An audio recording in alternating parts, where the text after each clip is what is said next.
ఇవాళ ఒక తండ్రి సాక్షాత్ సీఎం ఇంటి ముందు ప్రొటెస్ట్ చేశారు. నా కూతురికి న్యాయం జరగాలి అని చెప్పి. ఆ కూతురు ఇవాళ ప్రాణాలతో లేదు. ఒక అన్న సూటిగా మీడియాని కొన్ని క్వశ్చన్స్ అడుగుతున్నాడు. ఆయన మిలిటరీలో పనిచేసే ఒక మేజర్.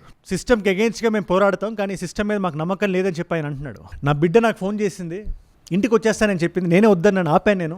నేను వచ్చేదాకా వెయిట్ చేయమని చెప్పానని చెప్పి ఒక తల్లి ఇవాళ మనకు చెప్తుంది. ఇదంతా ఇవాళ ఎందుకు జరిగింది అనుకుంటున్నారు? మీరు మొత్తం చూడండి, ఈ వీడియో ఒకసారి మీరు మొత్తం చూడండి, మీకు అర్థమవుతుంది. ఇది 2026, ఇది 2026. ఇవాళ ఒక తండ్రి న్యూస్ మీడియా ఛానల్లో కూర్చొని చనిపోయిన తన కూతురు గురించి మాట్లాడుతూ నిస్సహాయతతో డౌరీ ఇష్యూస్ వల్ల నా బిడ్డను చంపేశారండి, నేను మిమ్మల్ని చూసి చెప్తున్నా. ఇది ఇవాళ జరుగుతుంది. ఇది మొత్తం సిస్టమ్ మొత్తం వాళ్ళే ఉన్నారు. హైకోర్టు, ఎయిమ్స్, గవర్నమెంట్స్, పాలిటిక్స్ ఏది మీరు చూసినా ఆ కుటుంబానికి సంబంధించిన వాళ్ళే ఉన్నారు. మొత్తాన్ని ట్యాంపర్ చేశారు. నా బిడ్డ ఆత్మాహుతి చేసుకుందని చెప్తున్నారు ఇవాళ. सर इनके लोग ही जुडिशरी में बैठे हैं सारी जगह, यहाँ हाई कोर्ट में हमारे लिए वकील तक अवेलेबल नहीं है सर. यहाँ पर हाई कोर्ट में, सेशन कोर्ट में, इनके सारी जगह लोग बैठे हुए हैं. मेडिकल में जो एम्स मेडिकल से रिपोर्ट आई है, यहाँ भी इनके लोग बैठे रहे.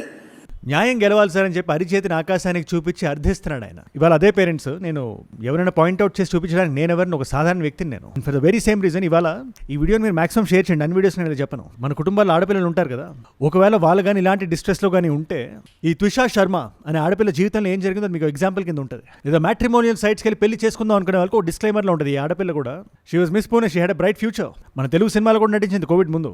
తర్వాత ఇండస్ట్రీ నుంచి మూవ్ అనే MBA చేసి ఒక కమ్యూనికేషన్స్ మేనేజర్ కింద పనిచేస్తుంది ఒక జర్మన్ కంపెనీలో. లేదా this juncture of my life, నేను పెళ్లి చేసుకుంటే నాకు బెటర్ అని చెప్పి ఆ అమ్మాయి మ్యాట్రిమోనియల్ సైట్కి వెళ్ళి ఒక మ్యాచ్ని వెతికి ఇంట్లోకి వెళ్ళి చెప్పింది. ఇదంతా జరిగి 5 నెలలు అవుతుంది. ఆ అమ్మాయి ఇవాళ లేదు. ఆవిడ ఎలా చనిపోయింది, ఏ పరిస్థితుల్లో చనిపోయింది అనే విషయం మీద నిజాలు బయటికి రావాల్సి ఉంది. తన సొంత ఇంటి టెరెస్ మీద ఉరేసుకొని she was found. And entire కేసులో అమ్మాయి సైడ్ చెప్తున్న వర్షన్ ఒకటి ఉంది, అబ్బాయి సైడ్ చెప్తున్న వర్షన్ ఒకటి ఉంది. CCTVs ఇంకోలా ఉన్నాయి. అవన్నీ వాటి వీడియోలో మనం మాట్లాడాలి. వాళ్ళ అన్నయ్య అడుగుతున్న క్వశ్చన్స్ ఉన్నాయి కదా. Major Harshit, he's from the army. ఆయన ఒక నిస్సహాయత ఫీల్ అవుతున్నాడు ఇవాళ. ఎవరికి చెప్పాలో అర్థం కావట్లేదు. డైరెక్ట్ మీడియా ముందుకు వచ్చి క్వశ్చన్స్ అడుగుతున్నారు ఆయన. ఇండియా ఓసీమెన్ ఆన్సర్ కదా. అండ్ ఇదంతా నేను మాట్లాడే ముందు కూడా జెండర్ యాక్టివిజం చేసేవాళ్ళు చాలా మంది ఉంటారు. అందులో ఒక వర్గానికి చెందిన వాళ్ళు కేవలం మగవాళ్ళకి ఏదైనా అయితే వచ్చి మాట్లాడతారు, లేదా ఆడపిల్లలకి ఏదైనా వచ్చి మాట్లాడతారు, లేదా ఇక్కడ వాళ్ళు అక్కడికి, అక్కడ వాళ్ళు ఇక్కడికి రారు. నేను ఒక్కటే చెప్తున్నా, అతుల్ సుభాష్కి అఘాయిత్యం జరిగిన రోజున నేను వచ్చి మాట్లాడాను నేను. So don't make this a gender thing. అన్ని సైడ్స్ నుంచి మనం దీన్ని చూద్దాం. అండ్ ఆల్సో ఆడపిల్లల పేరెంట్స్ ఎవరైతే ఈ వీడియోని చూస్తున్నారో వాళ్ళు తెలుసుకోవాల్సిన విషయాలు చాలా ఉన్నాయి, మనం నేర్చుకోవాల్సిన విషయాలు చాలా ఉన్నాయి. డైరెక్ట్గా పాయింట్ టు పాయింట్ మాడేసుకుంటే, త్విషా శర్మ షీస్ ఫ్రమ్ నోయిడా. ఆవిడికి 33 సంవత్సరాలు. చెప్పినట్టు డైవర్స్ కెరియర్ ఉంది. మ్యాట్రిమోనియల్ సైట్లో సమర్థ్ అని ఒక వ్యక్తిని చూసి నచ్చి ఒక అరేంజ్ మ్యారేజ్ అనేది 5 years బ్యాక్ జరిగింది. ఈ వ్యక్తి ఎవరు ఇప్పుడు? ఆయన పేరు సమర్థ్ సింగ్, క్రిమినల్ లాయర్. ఆయన మదర్ పేరు గిరిబాలా సింగ్. ఈవిడ అండర్లైన్ చేసి పెట్టుకోండి. ఈవిడ చాలా ఇంటర్వ్యూస్ ఇచ్చారు, చాలా ఎలిగేషన్స్ చేశారు అమ్మాయి మీద. ఈవిడ దగ్గర కూడా మనం వద్దాం. ఈవిడ రిటైర్డ్ జడ్జ్. ఈవిడ ఇప్పుడు ఈ 5 monthsలో కూడా, ఈ పెళ్ళైన 5 monthsలో కూడా ఏది సాఫీగా జరగలేదు. ఈ అమ్మాయి తన ఫ్రెండ్స్కి రాసిన టెక్స్ట్ ఏవైతే ఉన్నాయో అది బయటికి వచ్చినాయి. ఆ చాట్స్ కూడా చాలా కేటగారికల్గా క్లియర్గా నేను చాలా ట్రాప్ అయిపోయి ఉన్నాను, నాకేం చేయాలి అర్థం కావట్లేదని ఒక భయం కనబడుతుంది ఆ అమ్మాయి మెంటల్ సైకిల్లో. ఇన్ఫాక్ట్ ఆవిడ మధ్యలో ప్రెగ్నెంట్ అయ్యారు. ఇక్కడ అమ్మాయి సైడ్ వాళ్ళు చెప్తుంది ఏంటంటే, ఆ ప్రెగ్నెన్సీ వచ్చినప్పుడు కూడా ఆ బిడ్డ నా బిడ్డ కాదు అని సమర్థ్ అనే వ్యక్తి క్వశ్చన్ చేసి బలవంతంగా తీసుకెళ్ళి అబార్ట్ చేయించారు బిడ్డని అని చెప్పి ఒక వర్షన్ చెప్తుంటే, లేదు పెళ్ళైన 5 monthsకి నాకు బిడ్డ వద్దు అని చెప్పి ఆ అమ్మాయి వెళ్ళి అబార్ట్ చేసుకుందని చెప్పి ఇంకో వర్షన్ చెప్తుంది. Was saying no I can't stay, I get आप लोगों का ये I mean I feel I want to go, I want to drop my child on आप माने क्यों रोक रहे हो आप हमको? ఇక్కడ అబార్ట్ చేసుకోవడం కరెక్టా కాదని డిబేట్లోకి నేను వెళ్ళట్లేదు.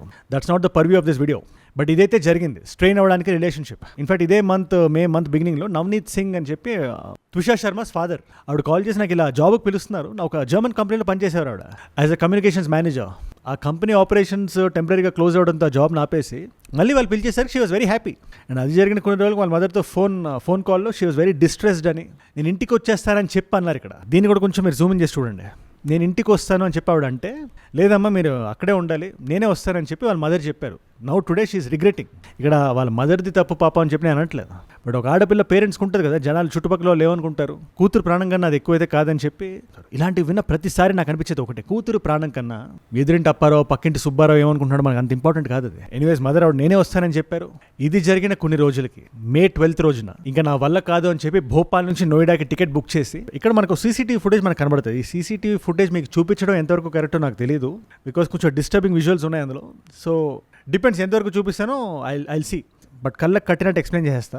ఈ అమ్మాయి ఫోన్ పట్టుకొని పైకి వెళ్ళడం మనం చూస్తాం. మనం అది జరిగిన 1 hourకి పైన CCTV ఫుటేజ్లో CPR జరుగుతుంటుంది. 1 hour తర్వాత ఎవరు చేస్తున్నారు? Husband Samarth, house help, neighbour, 3 వ్యక్తులు ఉన్నారు. ఇప్పుడు ఈ 3 వ్యక్తులే సుమారు గంట 10 నిమిషాల తర్వాత త్విషాని కిందకి తీసుకురావడం మనం చూస్తున్నాం. ప్యారలల్గా ఈ గిరిబాలా సింగర్ ఆవిడ ఇంట్లో అటు ఇటు నడవడం మనం చూస్తున్నాం. ఇప్పుడు దాకా పోలీసులకి ఫోన్ వెళ్ళలేదు. పోలీస్ స్టేషన్ ఇంటి వెనకాతనే ఉంది, 30 seconds దూరంలో ఉంది. ఆ స్టేషన్ పేరు కటారా హిల్స్ పోలీస్ స్టేషన్. వాళ్ళు రావడానికి చాలా టైం పట్టింది అండ్ వాళ్ళు తప్పేం లేదు. ఇక్కడ వీళ్ళు చెప్పడానికి చాలా డిలే అయింది. వచ్చారు, హాస్పిటల్కి వెళ్ళే లోపల అమ్మాయి ప్రాణం విడిచేసిందని చెప్పి చాలా న్యూస్ రిపోర్ట్స్ మనకు వస్తున్నాయి. ఇన్ఫాక్ట్ ఇనిషియల్గా బయటకు వచ్చింది ఏంటంటే అమ్మాయి ప్రాణాలతోనే ఉంది, హాస్పిటల్కి వెళ్ళిన తర్వాత చనిపోయిందని చెప్పి. బట్ ఇక్కడ అమ్మాయి సైడ్ వాళ్ళు ఎలెక్ట్ చేస్తున్న విషయాలు చాలా స్ట్రాంగ్గా ఉన్నాయి. ముఖ్యంగా అమ్మాయి అనే Harshit Singh, he is a major. ఆయన ఏమంటారు, ఆయన ఒంటి మీద దెబ్బలు కానీ లివేచర్ మార్క్స్ కానీ ఊరేసుకున్న అమ్మాయికి వచ్చే దెబ్బలైతే కాదు ఇవి. దాన్ని ఇగ్నోర్ చేసేందుకు మీరు రిపోర్ట్లో ఆత్మాహుతి చేసుకుందని చెప్పారు. క్వశ్చన్ నెంబర్ 2, గిరిబాల సింగ్ గారు జడ్జి కదా, రిటైర్డ్ జడ్జి కదా ఆవిడకి ప్రోటోకాల్ తెలుసు. ఇలాంటిది ఏదైనా జరిగినప్పుడు ఫస్ట్ చేయాల్సింది ఏంటి? పోలీసులకు ఫోన్ చేయడం. పోలీసులకు ఫోన్ చేయడానికి ఎందుకు డిలే అయింది? Giribalal Singh, moving in a very calm fashion, walking up and down the stairs, had all the time in the world, having all the knowledge of the judiciary.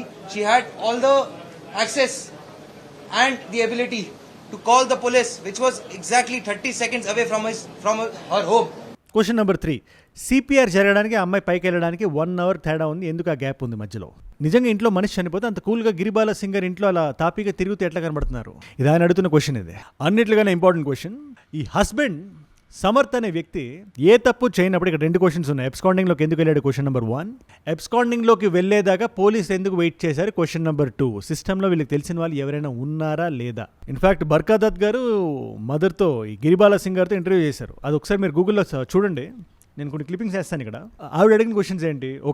ఒక సాటి women అయి ఉండి ఎటువంటి proof లేకుండా drugs ఆ అమ్మాయి consume చేస్తుందని చెప్పి మీరు ఎలా చెప్పారు బయటికి? ఇవి చాలా ఎలిగేషన్ చేశారు. అందులో ఆవిడ మెంటల్ హెల్త్కి సంబంధించి ఎవరిది? తుషార్ శర్మది.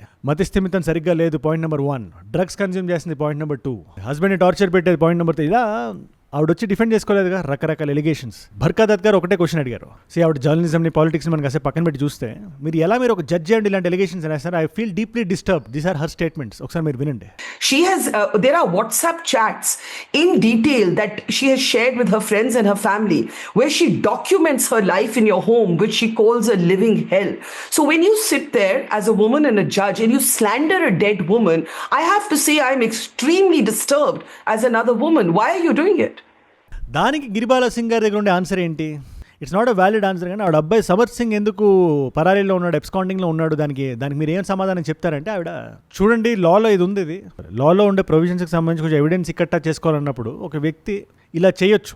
ఇది మళ్ళీ ఈవిడ అంటున్న మాట. ప్లస్ మా అబ్బాయికి ప్రాణహాని ఉంది, ఆల్రెడీ మాబ్ ఒకటి బయట వెయిట్ చేస్తుంది. ఇలాంటి టైంలో అబ్స్కాండ్ అవ్వకుండా మా బిడ్డ ఏం చేస్తాడని చెప్పి ఆవిడ అడుగుతున్నారు. ఒకసారి మీరు వినండి. Next, in fact, when the police called us at night for investigation for taking our statements, we were ready, but our counsel told us, look, the mob is already there. The police will not be able to protect you. You will be lynched. ఇవాళ situation ఎక్కడ ఉంది కూర్చొని parents ఒకటే మాట అంటున్నారు, మాకు post mortem జరిగేదాకా అంత్యక్రియలు మేము చేయం అమ్మాయివి. Second post mortem, first post మార్టంలో ఏవైతే డీటెయిల్స్ బయటకు వచ్చాయో అవన్నీ ఇన్ఫ్లుయెన్స్ వాడు మీరు చేయించుకున్నారు, అందులో ఏ ఒక్కటి కరెక్ట్గా లేదు, తోసేద్దామని చూస్తున్నారు మీరు. దానికి మేము ఒప్పుకోం, మేము పర్లేదు, మేము వెయిట్ చేస్తాం అని చెప్పి సీఎం మోహన్ యాదవ్ గారి ఇంటి ముందు కూడా కూర్చొని ధర్నా చేశారు. ఈయన అఫ్కోర్స్ ఆయన నుంచి ఎటువంటి రిప్లై రాలేదు ఇప్పటిదాకా. బట్ ఒక తండ్రి ఆవేదన మనం ఖచ్చితంగా చూడొచ్చు ఇక్కడ. సో ఇక్కడ అబ్బాయి సైడ్ వాళ్ళు ఏం చేశారు, ఎంతవరకు తప్పు చేశారు, దానికి తగిన శిక్షలు ఏంటి, ఇదంతా మనకి సమయం సమాధానం చెప్తుంది. కానీ లీగల్ పాయింట్ మనం పట్టుకోకుండా మొరాలిటీ మనం ఆడుకోవాల్సి వస్తే, లేదా అగైన్ ఇక్కడ ఎవరిది వేలెత్తి చూపించి పలానా పేరెంట్స్ తప్పు, పలానా ఇది తప్పు, పలానా థాట్ తప్పు అని చెప్పి నేను చెప్పడానికి నేను ఎవరిని. బట్ ఒక్కసారి ఆలోచింపజేయడానికి కొన్ని పాయింట్స్ నేను చెప్దాం అనుకుంటున్నాను ఇవాళ వీడియోలో. ఎందుకంటే ఈ వీడియోని మగవాళ్ళు చూస్తారు, ఆడపిల్లలు చూస్తారు. చూస్తున్న చాలా మంది ఆడపిల్లలు ఎటువంటి సిచ్యువేషన్స్లో ఉన్నారో కూడా మనకు తెలియదు. అందుకని సైలెంట్గా షేర్ చేయండి వీడియోని, అందరితో రీచ్ అవ్వాలని చెప్తున్నాను నేను. ఇవాళ ఏదైనా ఒక మ్యారేజ్ ప్రేమ మీద కాకుండా ఒక అడ్జస్ట్మెంట్ మీద నడుస్తుందంటే పేరెంట్స్ ఏమనుకుంటారో, పేరెంట్స్ ఫ్రెండ్స్ ఏమనుకుంటున్నారో, వాళ్ళ రిలేటివ్స్ ఏమనుకుంటున్నారో, వీళ్ళు ఏమనుకుంటున్నారో, వాళ్ళు ఏమనుకుంటున్నారు అని చెప్పి అది చాలా ఫ్రెజైల్ అండ్ షేకీ గ్రౌండ్స్ మీద నిలబడి ఉన్నట్టు. మీ అమ్మాయికి వాళ్ళ ఇంట్లో వాళ్ళ హస్బెండ్ మీద ఉండే భయం కన్నా మీ మీద ఉండే భయం ఎక్కువ. ఆ భయం అమ్మాయి ప్రాణాల దాకా తెచ్చుకునేలా చేయకండి దయచేసి. మన సొసైటీ కలిసి మనం అందరం ఏం చేస్తామంటే ఆడపిల్లలకి మీరు పెయిన్ ఎండ్యూర్ చేయండి, అదే బాధని భరించండి అని చెప్పి మనం అలవాటు చేస్తాం మనం కొన్ని దశాబ్దాలుగా. క్రై ఫర్ హెల్ప్ అంటారు. అది మీరు యాజ్ పేరెంట్స్ మీరు కనిపెట్టండి మీ బిడ్డ మీతో మాట్లాడుతున్నప్పుడు. ఎందుకంటే అల్టిమేట్లీ ఆవిడ ప్రాణాలతో ఉండడం ముఖ్యం. మనకి ముందు మన అమ్మాయిని మనం కాపాడుకుందాం, తర్వాత క్వశ్చన్ చేద్దాం. బట్ కాపాడుకోవడం ముందు ఇంపార్టెంట్. ఈ తుషార్ శర్మ కేసులో ఇక్కడ దాకా వచ్చేదాకైతే ఖచ్చితంగా మీరు వెయిట్ చేయకండి. సొసైటీలో నేను చెప్తున్నాను కదా, ఆడపిల్లలకైతే మాట్లాడితే ఎలా, అబ్బాయిలు కూడా జరుగుతుంది కదా అని ప్రతి ఒక్కరికి నేను ఒకటే చెప్తున్నా. మగవాళ్ళకైనప్పుడు కూడా మనం మాట్లాడాలి, ఆడపిల్లలకైనప్పుడు కూడా మనం మాట్లాడాలి. మన కుటుంబంలో ఓన్లీ మగవాళ్ళతో ఏదైనా కుటుంబం ఉండడం మీరు చూసారా? లేదా ఓన్లీ ఆడపిల్లలతో ఏదైనా కుటుంబం ఉంటుందా?